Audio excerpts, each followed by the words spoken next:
এই লোকটি তার শরীরকে তার স্পর্শ অনুযায়ী পরিবর্তন করতে সক্ষম ছিল। যখন সে একটি হীরা স্পর্শ করে তখন তার হাত হীরায় রূপান্তরিত হয়েছিল।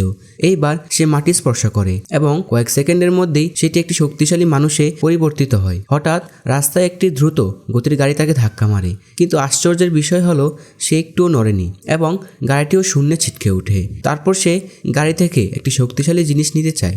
জিনিসটির ক্ষমতা এমন ছিল যে কেউ যদি এটিকে খালি হাতে স্পর্শ করে তবে তারা এর বিরাট শক্তি সহ্য করতে পারবে না। তাই সে গাড়িটির কাছে যায় এবং তার হাতকে ক্ষতি থেকে রক্ষা করার জন্য গাড়ির টায়ারগুলিকে রাবারে পরিণত করতে সেগুলিকে স্পর্শ করে। তারপর সে রহস্যময় বস্তুটি তুলে নেয় এবং নিয়ে যায়, কিন্তু দুর্ভাগ্যবশত সে বস্তুর ক্ষমতাকে উপেক্ষা করেছিল।